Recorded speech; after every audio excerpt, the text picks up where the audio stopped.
Ruang sidang Pengadilan Militer 104 Palembang terasa senyap pada Senin, 11 Agustus 2025. Palu hakim yang diketuk oleh Kolonel CHK Freddy Ferdian Isnartanto berdentang berat, menandai akhir dari perjalanan karir militer dan kehidupan Kopral II Bazarsah. Vonis dijatuhkan hukuman mati dan pemecatan tidak dengan hormat dari Dinas Tentara Nasional Indonesia, TNI. Putusan ini bukan sekadar balasan atas satu tindak pidana.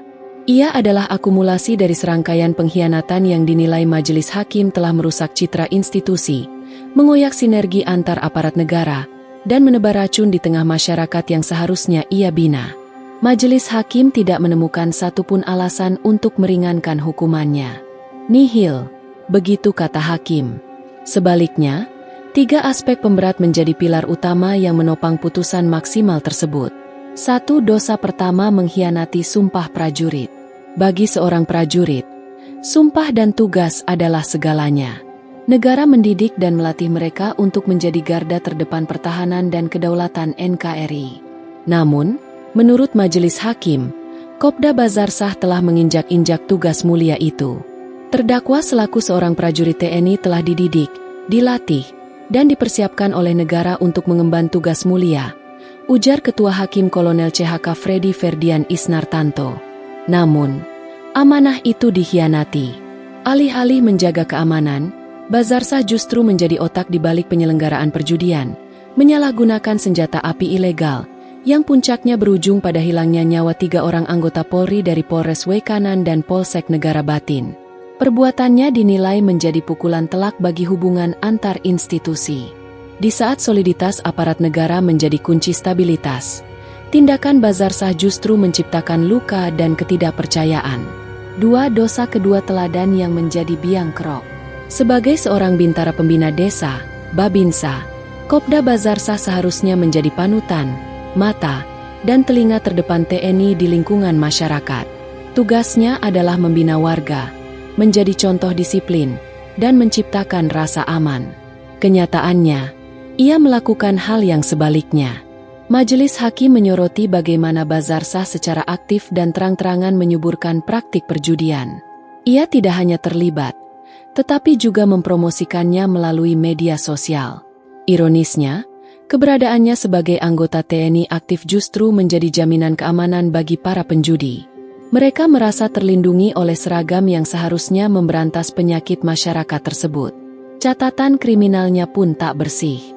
Bazarsah sebelumnya pernah terjerat dalam perkara jual beli senjata api rakitan ilegal dan telah dijatuhi sanksi oleh pengadilan militer. Ini menunjukkan adanya pola pelanggaran hukum yang berulang, sebuah tanda bahwa pembinaan dan sanksi sebelumnya gagal menyadarkannya. 3. Dosa ketiga aksi brutal. Aspek perbuatan menjadi pamungkas dari daftar dosanya. Penembakan 3 polisi bukan terjadi dalam kevakuman.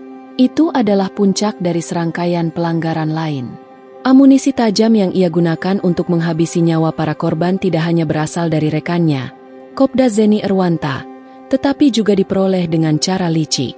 Fakta di persidangan mengungkap bahwa Bazarsah tega mengambil amunisi sisa latihan menembak di kesatuannya, sebuah tindakan pencurian aset negara yang sangat berbahaya.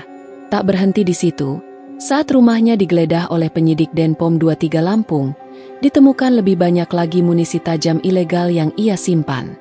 Pada akhirnya, di hadapan sifat, motivasi, dan akibat perbuatannya yang fatal, majelis hakim tidak memiliki ruang untuk belas kasihan dengan menjatuhkan vonis mati terhadap terdakwa.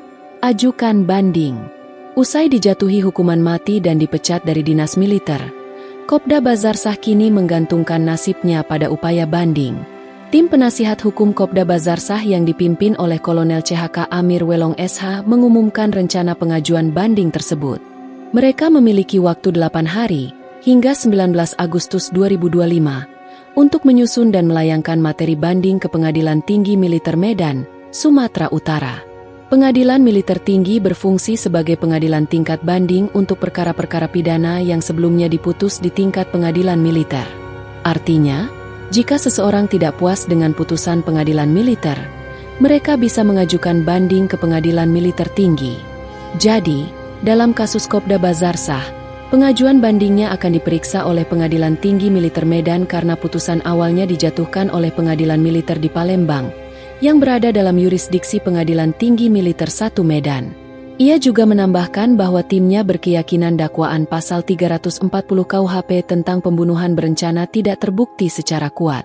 Seluruh argumen ini akan menjadi poin utama dalam materi banding yang mereka siapkan.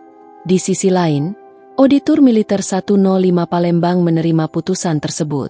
Kepala Auditor Militer Kolonel Kum Eni Sulisdawati menyatakan bahwa mereka telah menyusun dakwaan secara kumulatif dan merasa puas dengan putusan yang ada. Download Tribun X sekarang, menghadirkan lokal menjadi Indonesia.